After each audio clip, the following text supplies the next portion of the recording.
Hello, my friends. My name is Gerdes. I'm just a professor trying to provide context in the war in Ukraine. We're going to talk about 6 big stories today.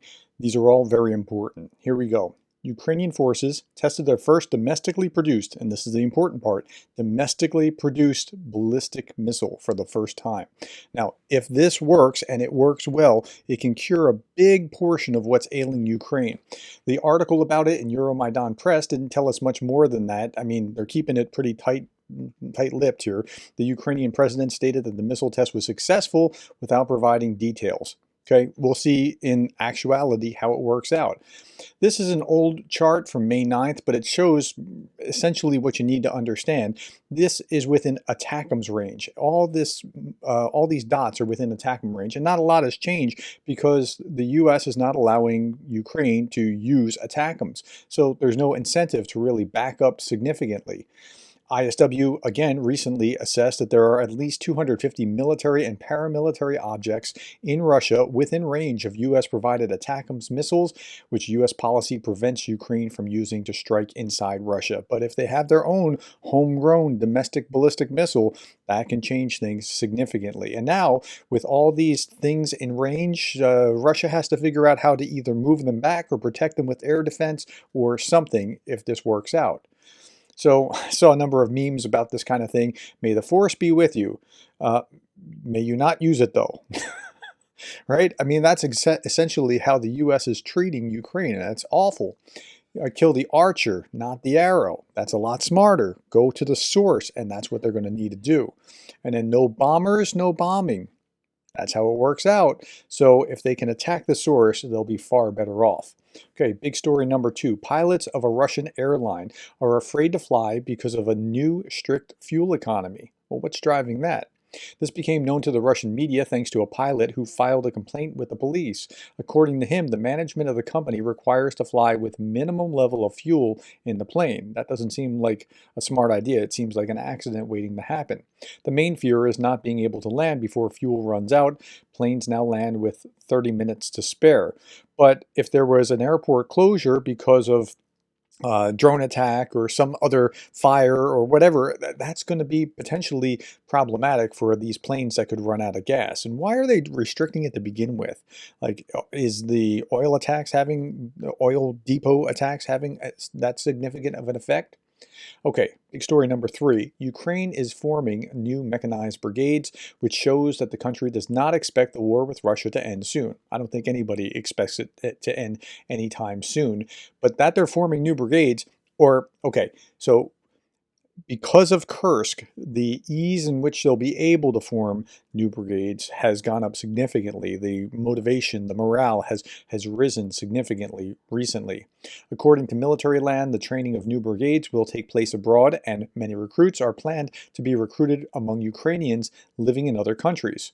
Ukraine needs to mobilize enough soldiers to make up for the losses and create new units. This is a daunting task for a country with a population of only 38 million, which already maintains an army of about 1 million. And remember, an army of 1 million, that doesn't mean that there's 1 million at the front. That means all the logistics, all the support, all the training, all the everything else constitutes part of that million. Okay, Russian Defense Ministry has, meanwhile, what's happening in Russia is this. The Russian Defense Ministry has started recruiting Indonesians for the war in Ukraine. Recently, the Armenian battalion, Arbat, announced the recruitment of volunteers from Indonesia. The training of recruits will take place in the occupied part of the Donetsk region.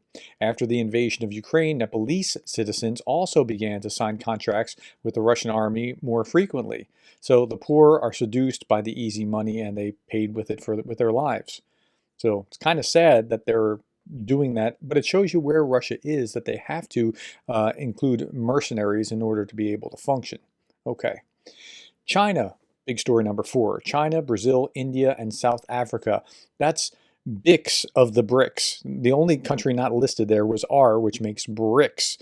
Okay. China, Brazil, Indonesia, and South Africa are urging global support for their new peace plan aimed at resolving the conflict in Ukraine, as they call it.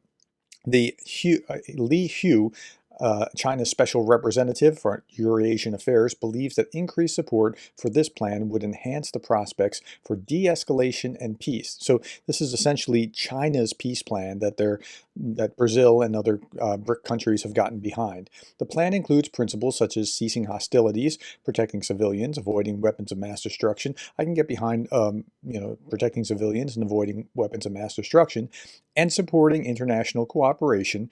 While China has not attended the Global Peace Summit, it claims that 110 countries support its plan. Well, not exactly, and there's some wrinkles in the plan. So we'll look at it in just a moment here. China called on Tuesday for more countries to endorse its peace plan for Ukraine after a round of diplomacy with Indonesia, Brazil, and South Africa in order to support its plan. China and Brazil issued a joint peace plan earlier this year that calls for a peace conference with both Ukraine and Russia and no expansion on the battlefield. Okay, so this is really the problematic thing. So no expansion on the battlefield means Ukraine shouldn't be invading into Kursk. No expansion on the battlefield also means that we keep it locked where it is, which means that Russia gets to not keep, I guess, that area in Donetsk and Luhansk and Zaporizhia, etc., that they've already taken. So that's like saying somebody just broke into your house and they took a bunch of stuff and one of your kids, and they're saying, look, let's not get into any more fights. Let's not expand this. Let's not make it any worse. He's not going to take any more. You're not going to threaten him. He's not going to threaten you. That's not really a fair kind of way of doing this. Okay, anyway. Big story number 5. Russians have built the 4th pontoon crossing over the Siem River in the Kursk region. I saw this article at 12:30. Then at 1:11, I think it was, let me see, 1:11 p.m., I saw this. This just came out. Another Russian pontoon bridge installed on the Siem River has disappeared in the Kursk region. So a 4th was just added, and the math is back down to 3. And here's the evidence of this. Here's where it was, and there's where it's not. So this is a moving target, and it is so hard to keep up. It's mind-numbing. Now, this meme I thought was fascinating because this is how we're actually doing this. It's like playing poker where you're showing your cards to everybody. Like everybody's seeing all the cards because of the drones. So it's not like they can hide the pontoon boats. Like everybody can see it. Okay. 5th big story, I think. The Ukrainian Foreign Ministry reported that Belarus is planning an attack on Ukraine. Okay, it appears the invasion could start soon. Now, Jason J. Smart is very smart. I don't see it this way. I don't think that anything's going to happen here. We look at the Kyiv Post and we see Belarus is gathering significant number of troops, weaponry along Ukraine's border under guise of exercises. Well, that's how Russia started it as well. And then as you look down here, Minsk is concentrating special operation forces as well as weaponry, including tanks, artillery, multiple launch rocket systems, air defense systems, and engineering equipment in the city of Gomel. Belarusian dictator Alexander Lukashenko previously said that he had sent 1/3 of the nation's army to that border this summer. But I just can't see that they're going to do it. They've been weakened by sending lots of equipment to Russia, and I think it's a psychological threat more than anything else. Kyiv Post most recently, just a little bit ago, said no troop movement detected on the Belarusian border, Ukraine State Border Service said.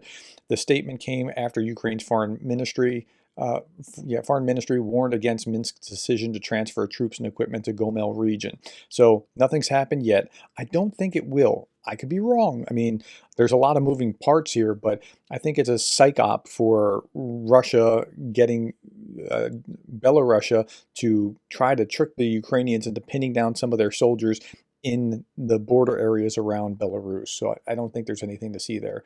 I think that was the 6th big story. I'm now into some memes.